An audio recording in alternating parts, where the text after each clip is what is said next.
Radio Libertà, la tua radio. Va ora in onda Cultura e Arte con il professore Andrea Rognoni.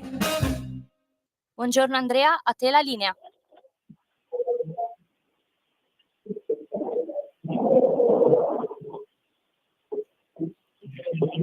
A te la linea, Andrea.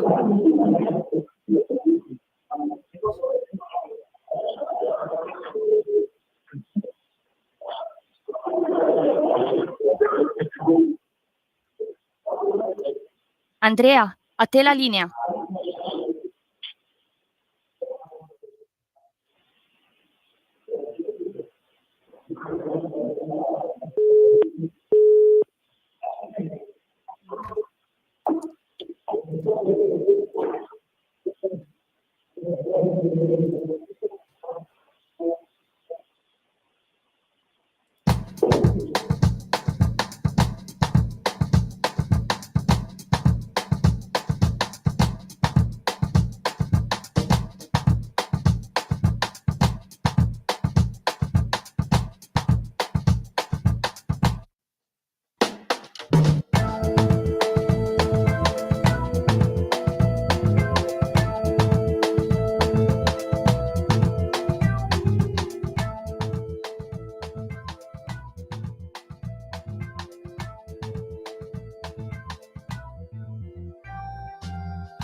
Andrea, a te la linea. Grazie, eccoci qui con la prima trasmissione autunnale di Cultura e Arte. Dopo, lo dico, non è per rinforzare forme di autocompiacimento, ci mancherebbe altro.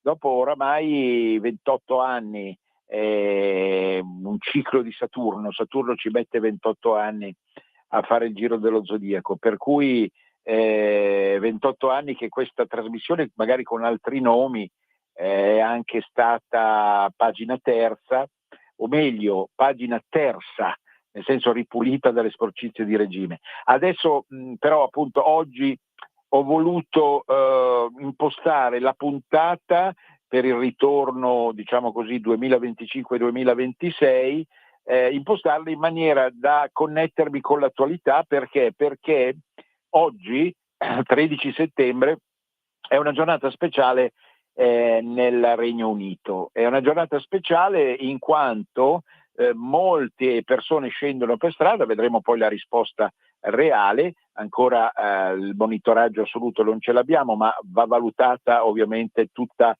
l'arcata temporale del pomeriggio, perché non che gli inglesi siano tardi nello svegliarsi, però è ovvio che sarà nel pomeriggio che vedremo che cosa accadrà a Londra, cosa accadrà soprattutto nel nord dell'Inghilterra, Manchester, eccetera, eccetera, perché si preannunciano fiumane di persone che scendono. Perché scendono in strada? Perché vogliono esprimere la loro diffidenza nei confronti di un presunto, da parte loro, accanimento, qualcuno parla di assedio, da parte di culture e soprattutto fedi, il riferimento è soprattutto all'Islam, che oramai non permettono più di gestire, non permetterebbero più di gestire l'identità, la storia, la memoria, la lingua, la cultura inglese. Allora noi abbiamo, in occasione di questo fenomeno di attualità particolare, abbiamo il piacere di avere in linea un esperto, tra le altre mille cose, anche di mondo anglofono in generale, inglese, ovviamente anche Scozia e Irlanda, ma in questo caso lo chiamiamo per parlare della complessità, che non è priva di contraddizioni, ma che adesso si esprime in nome della difesa di ideali, di sensibilità che poi riguardano tutto l'Occidente. Pronto Paolo? Paolo Gulisano in linea? Pronto? Ciao Andrea, ciao. Eccoci qua. Allora Paolo, noi ci troviamo di fronte a un fenomeno nuovo nuovo nel senso, diciamo, maturato attraverso gli ultimi 3, 4, 5, 6, 7 anni, in cui in Inghilterra sono successe tante cose. Ecco, adesso naturalmente è difficile fare cronaca spicciola di storia recente, anche appare fastidiosa la misura in cui nessuno vuole essere, non abbiamo la volontà di indottrinare e informare per forza persone che sono già informatissime come quelle che ascoltano Radio Libertà. Peccato che magari sui grandi canali mainstream delle televisioni nazionali o delle radio nazionali non si sia parlato molto del problema, però l'Inghilterra è cambiata perché indubbiamente tutta una serie di spunti provenienti dall'esterno, soprattutto riguardanti il mondo islamico, hanno assunto un potere che ovviamente ha preoccupato gli inglesi. Allora, oggi scendono in strada, vedremo in che misura e in che forma. Io vorrei lasciare a te un primo commento di questa giornata, 13 settembre, annunciata già da 2 mesi, diciamo di fine estate, come definitiva presa di coscienza dell'orgoglio identitario inglese. Aggiungo solo, poi ti lascio davvero la parola, che diciamo per la mia conoscenza del mondo, che sicuramente è molto inferiore alla tua, del mondo inglese, diciamo noi siamo nati e cresciuti magari imparando l'inglese a scuola, andando a Londra, compagnia bella, ma avendo l'impressione sempre di un afflato universale del mondo anglofono. E qui invece c'è come un richiudersi orgogliosamente sulle proprie radici che ovviamente contemplano anche delle varietà interne sulle quali ritorneremo, ma che hanno assunto sicuramente una sensibilità di sfida nei confronti di un attacco esterno. A te la parola, Paolo. Bene, grazie Andrea, mi fa molto piacere questo invito, anche perché tanto giustamente tu oggi riprendi di pieno le attività della tua trasmissione ed eccoci qui appunto a parlare di questo Ecco, alza un po' più la voce Paolo perché ti sento poco. Scusa, pronto? A te la parola. Pronto? Pronto? Io parlo ma non lo so. Sì.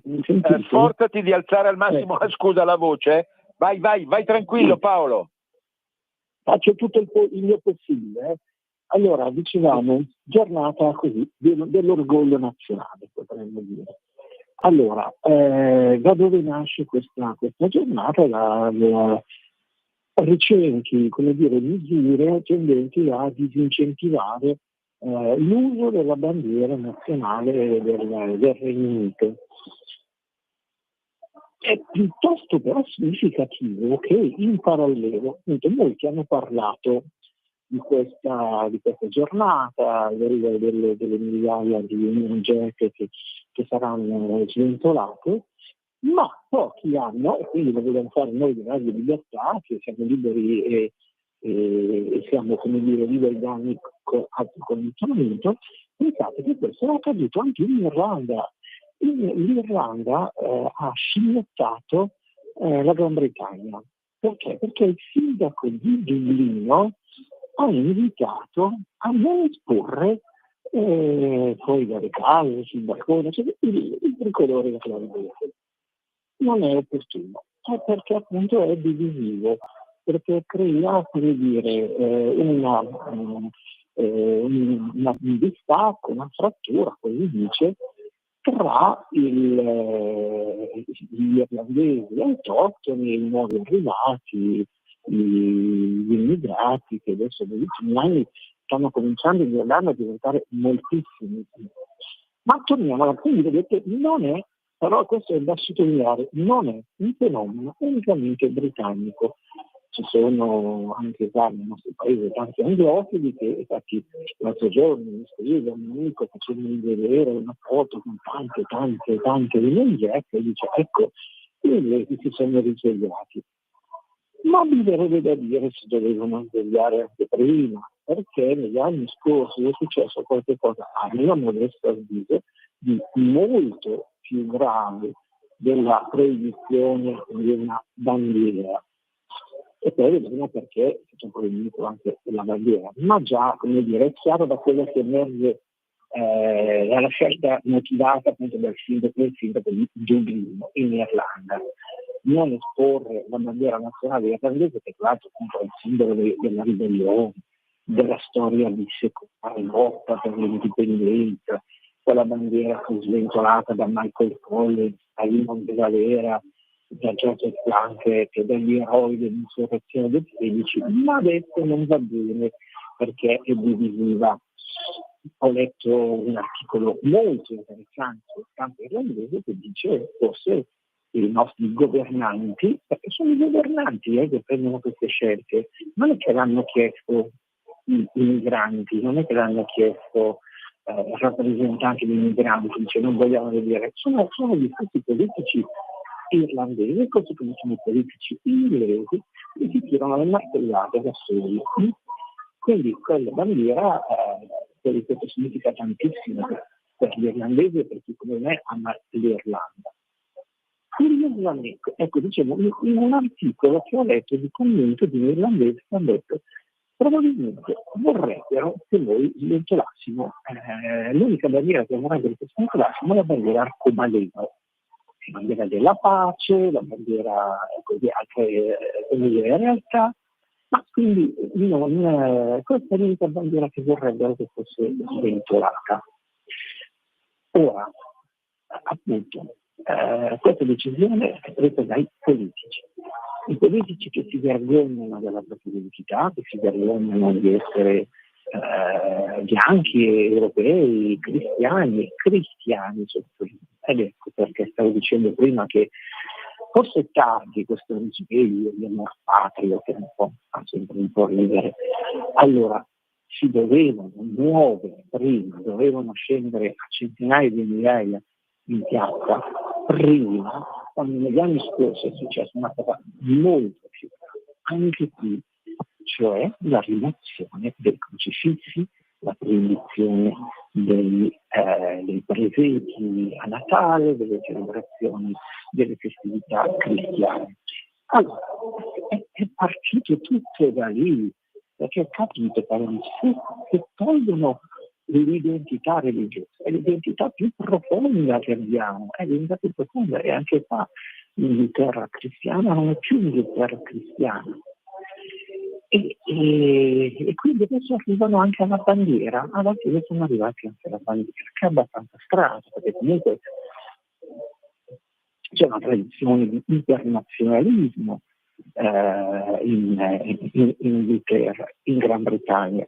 Tra l'altro lo dirò, io non è che sono molto contento, non sarò contento oggi di vedere, non mi commuoverò davanti alle migliaia di Union Jack, perché la Union Jack è una bandiera artificiale, non è una bandiera naturale, storica. Ecco, io sono un appassionato di bandiere sull'onda lunga del mio amico e maestro Gilberto Neto, che aveva capito tanti anni fa l'importanza delle bandiere. Ha scritto un libro che si chiamava proprio Bandiere di libertà, e sapete che appunto lo Stato italiano non amava che si venisse a sventolare bandiere che non fosse il tricolore più vigile. Allora, questa Union Jack che sventolerà oggi è una brutta bandiera, una pessima bandiera. Io non mi commuoverò certo a vederla da lì, perché, come dicevo, è artificiale, è la composizione della bandiera inglese di San Giorgio, che tra l'altro appunto noi dovremmo amare, perché comunque è la bandiera di Milano, è la bandiera soprattutto di Genova. Gli inglesi copiarono, presero la bandiera di Genova, la bandiera che sventolava sulle navi genovesi, che erano le navi del Medioevo ai tempi delle crociate, le più temute di tutte nel Mediterraneo, anche quando le flottille arabe vedevano quella bandiera che non scappavano, sapevano che erano i genovesi, grandi marinai, grandi guerrieri. E allora gli inglesi dicevano bene, visto che ha questo effetto, quella bandiera la prendiamo noi. E così, capito, la bandiera dell'Inghilterra. Poi la Union Jack è composta anche dalla bandiera antica di San Patrizio e dalla bandiera della Scozia. Nazioni sottomesse, nazioni schiacciate. E questo è il motivo per cui appunto a me la vista dell'inglese non mi fa problemi. Mi verrebbe quasi da dire, potrebbero anche rispondere gli inglesi alla disincentivazione, che potrebbe anche arrivare più che comunque sono delle libertà che sono comunque a rischio di essere schiacciate, se si arrivasse alla produzione dell'esposizione della UNESCO, io se fosse inglese risponderei orgogliosamente mettendo fuori dalla mia casa la bandiera di San Giorgio, la bandiera dell'Inghilterra, ma ormai appunto ovviamente anche gli inglesi sono abituati a questi stati artificiali, artificiosi, in azione dell'ideologia, e questo non c'è, appunto sarà quello che sarà l'elettorato appunto bandiera, non possiamo mai. Ma a monte di tutto questo, ripeto, c'è questo tentativo di schiacciare la propria identità. Ripeto, prima hanno fatto in modo che nessuno potesse pubblicamente manifestare la propria fede, perché in Inghilterra vengono arrestate le persone che vanno fuori, perché vengono vigilate, le cliniche abortistiche, le cliniche dove si fanno aborti, ogni tanto qualcuno si presenta fuori dalla questa chiesa e non fa casino, non fa niente, non incendia cassonetti, non fa proteste violente, semplicemente prega bene, la polizia inglese ha gli ordini di arrestare le persone che pregano fuori dalla chiesa. E allora gli inglesi di che cosa si lamentano? Se adesso i loro politici, perché sono i loro politici, non gli imami, non quelli che sono niente al momento, ma appunto sono i loro stessi politici che intraprendono questo cammino di autodisgregazione dalla propria identità, non più cristiani e forse nemmeno più inglesi, cittadini del mondo. E questo davvero, come dire, l'emergere di quello che è oggi veramente l'autentico scontro tra il globalismo e il localismo. Per cui, ripeto, oggi io andrei in piazza in Inghilterra o in Galles o in Scozia con la bandiera della mia nazione, cioè che sia l'Inghilterra, che sia Galles, che sia la Scozia. È una cosa curiosa, perché magari non tutto il mondo è entusiasmato. Ripeto, anche in Irlanda, come dicevo prima, c'è questo, ci sono queste direttive che vengono sempre dalle autorità locali, questo caso impossibile del gemellino, questo era il tricolore, però sono messi insieme, perché appunto anche qua uno potrebbe dire allora quindi valgono solo le bandiere ideologiche, cioè le bandiere comunali, no. Una cosa che ancora non si è ammessa in Irlanda è esporre la bandiera della propria contea. Benissimo.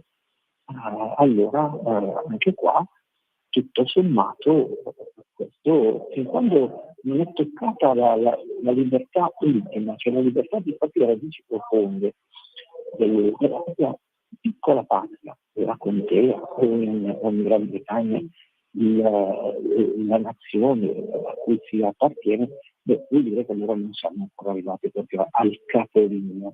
Però ripeto, non si doveva arrivare a questo punto, si doveva fare una resistenza attiva già prima. E allora che cosa bisogna fare quindi? Mi piacerebbe che ci fosse anche qui un movimento che dicesse andiamo in piazza non con il tricolore, ma con le bandiere locali e magari anche in messaggio i crocifissi o i rosari, simbolo della nostra identità religiosa. Sbaglierò, ma secondo me bisognerebbe ripartire da questo, dalle proprie radici più profonde, che sono quelle religiose, culturali e locali. Paolo, c'è chi in Inghilterra, ovviamente declinando il discorso nelle varie articolazioni anche locali, identitarie più profonde, addirittura in Galles e in Scozia con altro spirito, c'è chi in Inghilterra, nel Regno Unito, ritiene che alcune promozioni di sindaci islamici, musulmani, alcune dichiarazioni che sono state fatte da parte di altri personaggi politici, addirittura con giuramenti sul Corano, potrebbero portare a una islamizzazione forzata in varie misure e varie forme, ma non senza ricadute repressive della popolazione. Ecco, volevo sapere la tua idea su questo. Tu ritieni, cioè se tu vivessi in Inghilterra, saresti preoccupato di una reale islamizzazione tra 20, 30, 40, 50 anni, oppure lo sto dicendo proprio con la pacatezza tipica di chi ha una visione estremamente aperta delle cose e non per forza pregiudiziale, oppure ritieni che comunque si possa tenere a bada questa realtà di fede radicalmente diversa da quella cristiana, e in qualche maniera, in qualche forma? Qual è la tua posizione su questo aspetto? Ma intanto partiamo appunto da quello che hai detto tu all'inizio, che hai detto, cioè hai ricordato i sindaci musulmani. Però qua ci dovremmo chiedere, ma questi sindaci sono di qualche partito islamista? No, sono sindaci di partiti inglesi, del partito laburista, dei liberali, dei socialdemocratici, poi c'è anche qualche esponente, diciamo così, straniero tra i conservatori, persino quei conservatori. Allora, vabbè, qua potremmo dire, uno è libero di iscriversi in un partito e poi, come dire, può anche fare carriera all'interno del partito. Però avrebbe da chiedersi appunto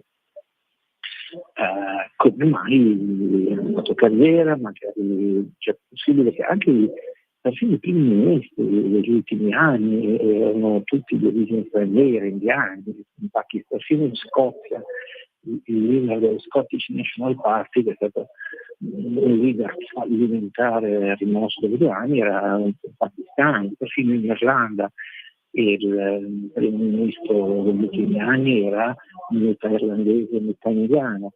Allora, tutto questo perché uno di studi vuol dire che l'Islam va alla conquista dei partiti, e i partiti stessi in realtà spesso gli spalancano le strade. In Italia ancora non è avvenuto, sono pochissime, credo sono a conoscenza solo dei tentativi primi, sono dei primi di origine musulmana, credo che erano sempre praticante del PD ovviamente, e dico ovviamente senza nessuna ironia, perché appunto è lì che si fa strada appunto questo tipo di ideologia globalista e mondialista.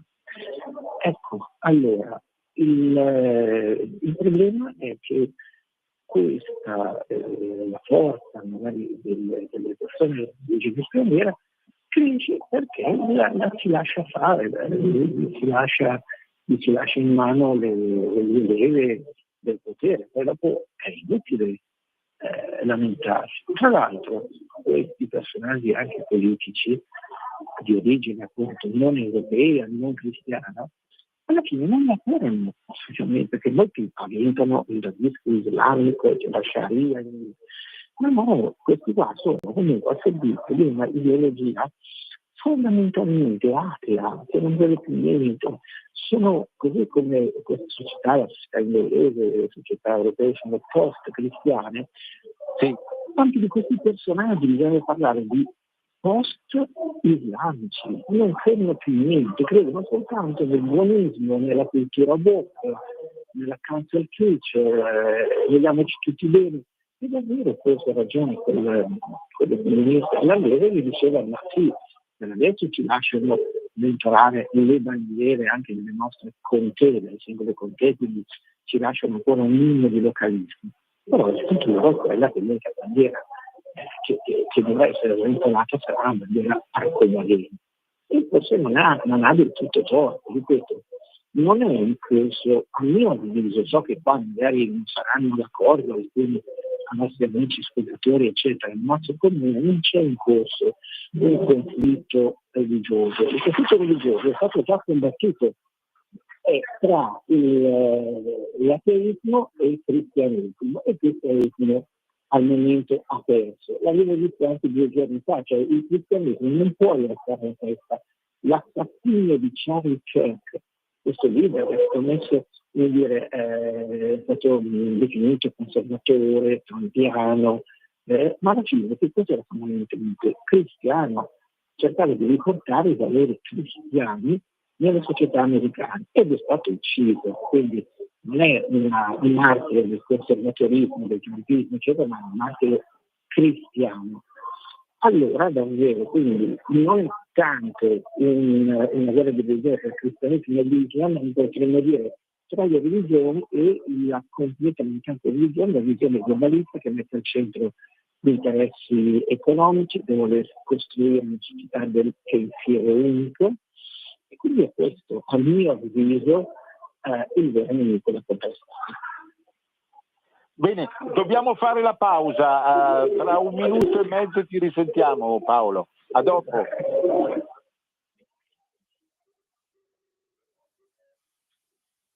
Alla fine ti ritrovi sempre con la bocca chiusa e non puoi dire quello che pensi? Radio Libertà non ha filtri né censure. Ascolta la gente e parla come la gente. Un mondo oltre l'immaginazione. Un viaggio oltre ogni confine. Comincia l'avventura. Hai solo un'ora. Con Vincent. Movie Time. Ogni sabato dalle ore 16. La prossima volta che vai in vacanza, sia così gentile da farci sapere dove va. Se ti dicessi dove vado, non sarebbe una vacanza.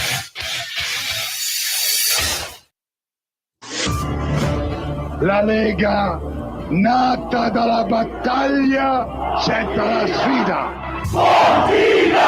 È un enorme grazie per tutti voi perché siete uno spettacolo. Guardate lo spettacolo che si vede da qua.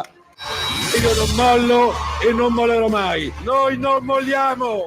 Grazie a chi ha cominciato questo sogno e grazie a voi che lo state portando avanti. Noi non molliamo. Speciale Pontida 2025. Vi aspettiamo in diretta sui canali di Radio Libertà domenica 21 settembre dalle ore 8:30. Radio Libertà, la tua radio. Stai ascoltando Radio Libertà. la tua voce libera, senza filtri né censura. La tua radio.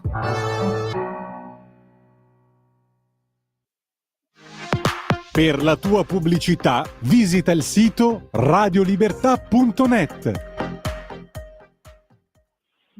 Andrea, di nuovo a te la linea. In collegamento con la radio, dove ci sentiamo? Ecco, allora Paolo, se ci sei ancora, volevo ulteriormente approfondire la questione che vale per l'Inghilterra ma vale anche per altri contesti nazionali e regionali europei, la questione del burqa e del modo con cui appunto vengono gestite le questioni relative proprio alla convinzione di andare vestiti in una certa maniera, è successo anche in Italia, in Friuli, di andare al mare in una certa dimensione. Cioè la tua posizione su questa questione è quella di lasciare comunque un margine di libertà sulla base della fede professata, no? A queste persone oppure obbligarle a vestirsi in un'altra maniera, cosa molto difficile naturalmente, oppure ancora in qualche modo impedire ad esse di arrivare al godimento delle bellezze naturali idriche che ci sono. Ecco, scusa, è un argomento che può essere visto anche in maniera molto piatta e stupida, però siccome sono nate polemiche da questo punto di vista molto forti anche in Francia, poi naturalmente c'è stato il coinvolgimento di un sindaco di Monfalcone in Italia, eccetera. Come la vedi la faccenda? Scusa se ti comprimo su un aspetto che è molto banale apparentemente, però sai, interessa tutto questo punto. Paolo. Grazie Andrea, no, mi sento una domanda interessantissima perché appunto, ripeto, a mio avviso queste questioni sono delle armi di distrazione, questo è il vero problema, che abbiamo detto prima. Perché appunto prendersela con i vestiti, no? Ripeto, è molto io sono, come avete capito, un libertario, identitario ma libertario. È molto pericoloso dire come si deve vestire, perché allora potrebbe voler dire che in Scozia proibiscono il kilt. No, non ci piace, dovete vestirvi. Ecco, dovete vestirvi tutti allo stesso modo, è l'omologazione. Io, secondo me, se uno vuole mettere il kilt, vuole mettere il kilt, se uno vuole mettere il burka, può mettere il burka. Basta che naturalmente non possa celare il proprio volto, non abbia delle finalità, come dire, criminali. Cioè uno entra in banca con il burka la mattina, ma non credo che sia mai accaduto.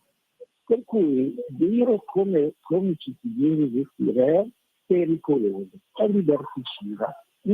Per cui perché poi il nocciolo della questione è un altro, no? E magari fare accettare delle norme di convivenza, le norme di civile convivenza. Se una persona col burka viene fermata, deve, non so, dell'ordine, deve dare documenti di identità, quindi l'importante è, come dire, non nuocere, che il proprio abbigliamento non sia nocivo a qualche cosa qualcuno, no? Tu hai ricordato anche la presa di posizione del sindaco di Monfalcone. Casualmente, guarda, in questo momento io sono rientrato proprio stamattina dalla Slovenia e sono a Gorizia. Questa trasmissione avviene con un collegamento mentre mi trovi nella bellissima città asburgica di Gorizia. Ma passando dalla Slovenia alla Repubblica Italiana, ho visto subito una differenza notevolissima. In Slovenia ci sono pochissimi stranieri, persino a livello di operai stradali, ho incrociato degli operai che stavano lavorando sulle strade, che erano sloveni, erano slavi. Arrivo a Gorizia e gli operai che sono in giro in professione, perché poi tra l'altro è la città europea della cultura, quest'anno Gorizia è la corrispondente slovena Nova Gorizia, tutti gli operai in Italia sono appunto, da quello che ho visto stamattina, di sentire, erano stranieri, erano arabi. Ora, sarebbe interessante andare a vedere quali sono i tassi di disoccupazione in Slovenia. Vuol dire che probabilmente, allora, perché gli operai, anche gli umili, sono sloveni? Perché probabilmente la Slovenia ha, come dire, gestito una politica migratoria diversa da quella italiana. Probabilmente appunto c'è la piena, voglio andare veramente in questa cosa che ho visto mattina, questo confronto immediato a distanza di 3 chilometri tra Nova Gorizia e Gorizia mi ha fatto pensare. Allora può darsi davvero che in Italia, lo troviamo, sia stata favorita un'ampia, ma dai politici, un'ampia strategia di immigrazione per avere tanta forza lavoro a basso costo, avere anche un numero di disoccupati autoctoni italiani alto e quindi con tutti i vantaggi magari del livello imprenditoriale, statale, pubblico. Ho visto una differenza notevolissima. Il fatto che la Slovenia sia abitata tutta da sloveni, bianchi, cristiani, eccetera, non credo che sia razzista, ma semplicemente davvero, probabilmente questo paese ha dato la precedenza ai propri cittadini, poi ci avrà bisogno forse di ulteriore manodopera, magari farà arrivare e farà come ha fatto altri paesi. Però intanto mi ha colpito questa cosa. Però appunto non voglio eludere la domanda, ripeto, determinati abbigliamenti non credo che facciano male a nessuno, ma sono, come dire, dal loro punto di vista, di chi non sa questi capi di abbigliamento, un segno di identità, va bene, loro sono la loro identità, ma allora, come dire, utilizziamo anche noi dei nostri abiti, dei nostri costumi, ma chi andrebbe ancora oggi in giro qui da noi specialmente le donne con gli abiti tradizionali, le vedi nei momenti delle feste, magari di ricorrenze, eccetera, ma noi abbiamo perso l'amore per la tradizione, abbiamo perso l'amore ci vergogniamo, o meglio, la cultura dominante, e torno a sottolineare anche laicista, uniformante, ha portato a farci vergognare delle nostre tradizioni, dei nostri usi e costumi, per cui donne si vergognerebbero di mettere su certi capi di abbigliamento storici, così gli uomini, così come ci si vergogna di essere cristiani, così come ci si vergogna di tante altre cose. Ecco. Quindi il vero punto della questione, a mio avviso, è proprio questo. Paolo, un'ultima domanda. Hai citato prima Kirk, che poi nell'antica lingua originaria è il church nomen omen, ma pensi, come sostiene qualcuno, che questo assassinio del predicatore ultradestra non lo dico in senso di, diciamo, conservatore nel senso alto, naturalmente vada alla fine a nocumento del mainstream di sinistra, di ispirazione mondialista e insomma è globalizzante, oppure no? Oppure è una tesi che secondo certi osservatori non regge questa? Qual è la tua idea, Paolo? Ma io un po' seguivo Charlie King, Charlie Kirk, proprio per le sue posizioni proprio interessanti, perché poi non erano davvero riconducibili al partito repubblicano, a Trump, ma proprio erano le voci di quell'America profonda che è stanca del progressismo, della cultura woke, eccetera. Quindi avrebbe potuto diventare anche davvero un leader importante, un po' come Jack Vance, che è proprio la voce dei ceti medi, la voce dell'America profonda. Quindi io penso che uno come Kirk faceva paura non solo alla cultura di sinistra, magari anche a un certo establishment, perché appunto rompeva le scatole col fatto, secondo me, col fatto che prendeva posizione contro l'aborto, contro l'eutanasia, contro l'obbligo vaccinale, perché questo, come dire, aveva fatto sentire la sua voce di libertà. E poi, come dire, aveva fatto sentire la sua voce anche sulla questione del conflitto israelo-palestinese e anche dell'Ucraina e il conflitto ucraino-russo.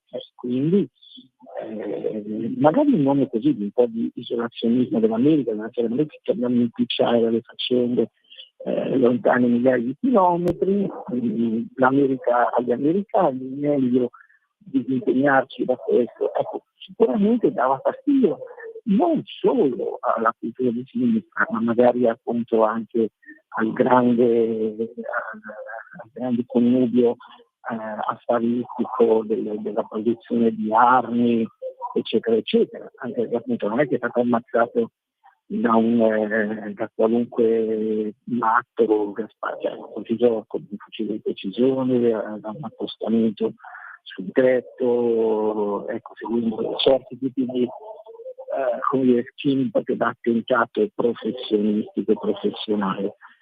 Quindi io mi auguro appunto che per sangue di questo martire possa prendere vita e linfa vitale un movimento direi proprio popolare, non del conservatorismo che avvalla ogni scelta del capitalismo, del grande capitale, eccetera, ma proprio un movimento popolare che riprende la forza, che dia voce ai valori tradizionali, che dicano all'aborto, all'eutanasia, alla dittatura delle grandi ditte farmaceutiche che intendono le loro scelte. Ecco, veramente in America Kirk era l'America profonda.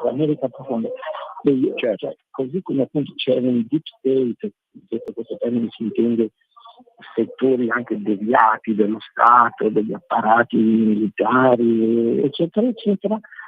ecco, c'è anche un deep people, dovremmo cominciare a usare magari questo termine, c'è un poco di profondo, ecco, e allora dovrebbe anche emergere, mi auguro, anche in Italia, un deep people italiano, la gente che lavora, che paga le tasse, che è stanca di come dire, di ingiustizie e secondo me è proprio questo che deve emergere. Questo potrebbe essere una grande lezione. Grazie Paolo, io poi concludo con altre note la mia trasmissione. Buon ritorno in Lombardia da Gorizia, grazie dell'apporto e ci risentiamo presto, a risentirci. Grazie a te, un abbraccio Andrea, presto.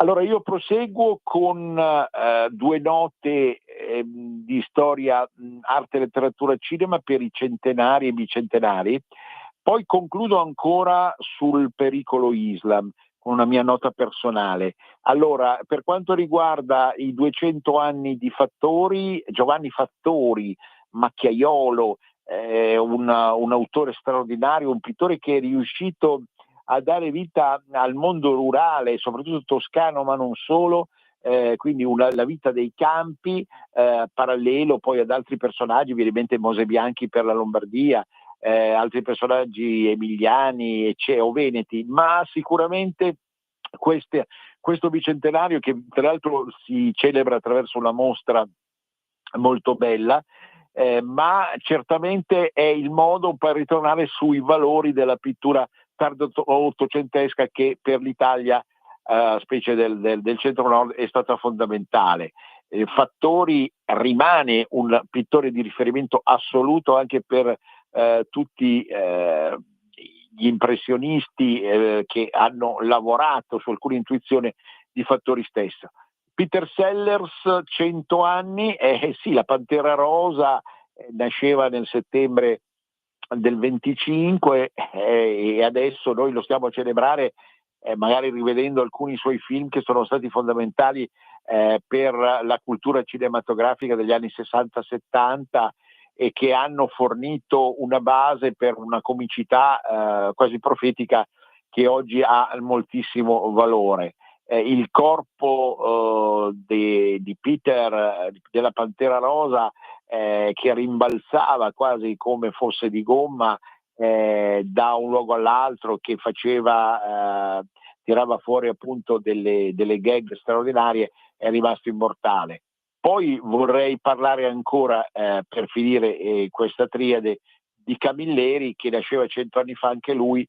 Andrea Camilleri è legato al personaggio di Montalbano e a tutta la serie, da cui è stato tratto poi la fortunata serie televisiva, soltanto che adesso verrà riproposta attraverso l'attore Zingaretti.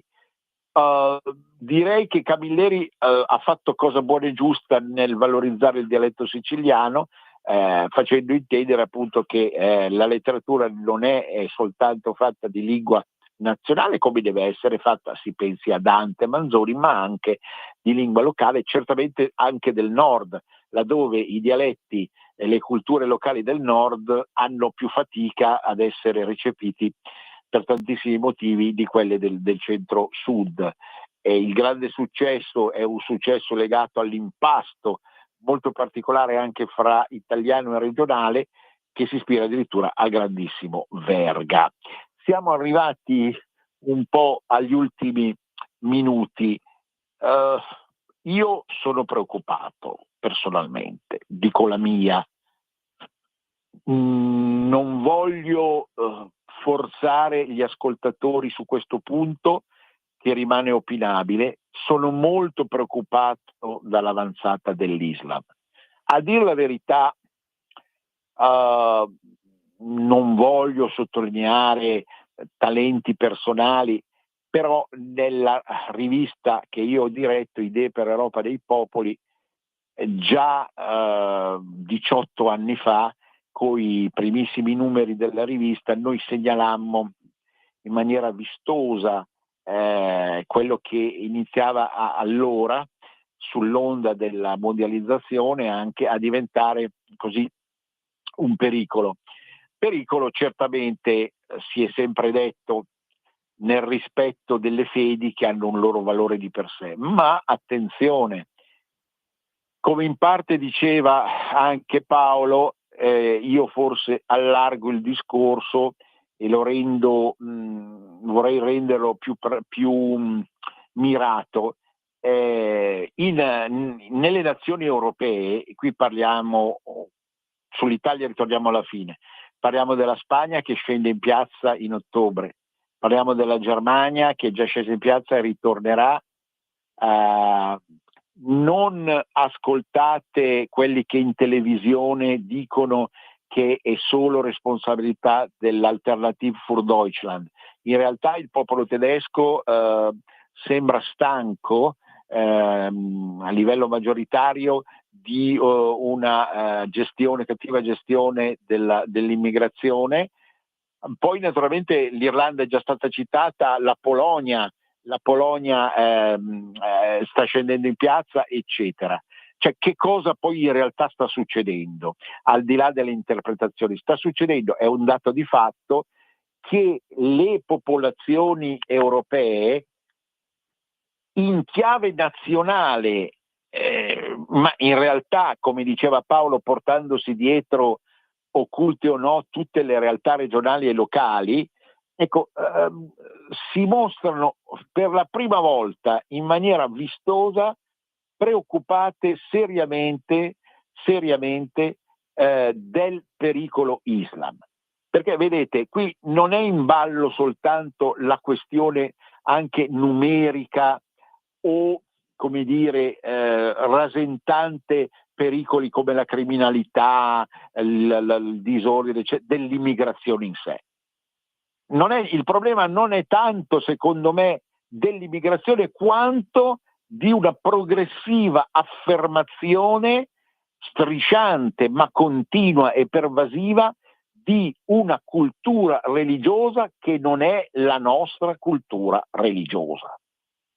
Rispettiamo quella fede per come è nata, come rispettiamo tutte le fedi del mondo, ma dal punto di vista di un orgoglio che non è morboso, ma anzi si rifà alla storia, all'identità, alla memoria, alla cultura, all'intelligenza. Non vogliamo morire musulmani.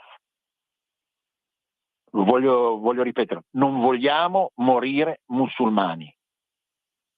Terza volta, non vogliamo morire musulmani. E non mi sento il predicatore Kirk o altri predicatori. Mi sento uno dei tanti che scendono in piazza in Europa, ecco la vera Europa, come scrivevamo sulla nostra rivista, Idee per l'Europa dei popoli, appunto, l'Europa dei popoli. Certo, perché questi sono i popoli che si risvegliano. Che mi rivolgo a tutti gli ascoltatori che in questi anni hanno seguito questa radio da quando è nata, o è rinata nel 97. No, sono passati, fate conto voi, 07, 17, quasi 30 anni. E in questi 30 anni si è resa palese sempre di più questo tipo di preoccupazione.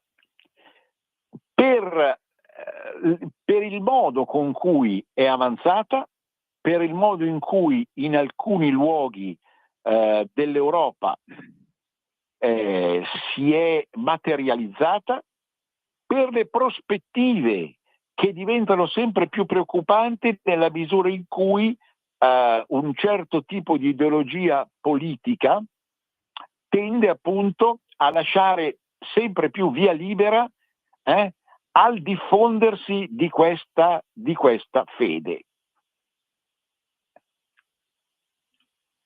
Non discutiamo il valore in sé della fede, ma riteniamo che non abbia il diritto, questa fede, di imporsi numericamente, quantitativamente, istituzionalmente rispetto a quella fede cristiana che impregna profondamente i valori dell'Occidente. Ecco perché è in una trasmissione culturale come questa che bisogna parlare dell'incombenza di questa situazione, di questa condizione.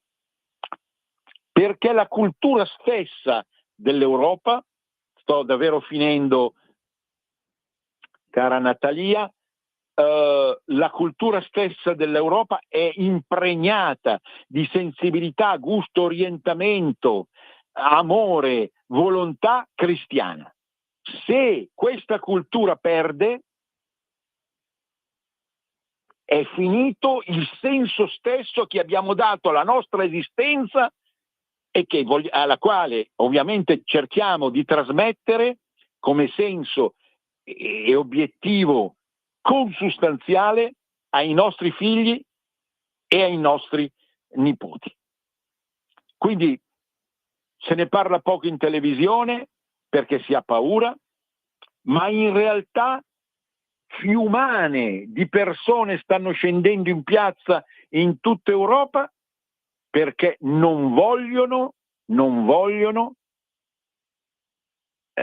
l'affermazione sempre più pervasiva e invasiva di una cultura che non è la nostra cultura e che, chiudo, mette in dubbio che cosa soprattutto, attenzione, Radio Libertà, i principi liberali che vengono offesi, vengono vilipesi, vengono striturati da essa fede per il modo con cui attualmente si manifesta. Un grande abbraccio a tutti, Venezia risorga Venezia per sempre. A risentirci.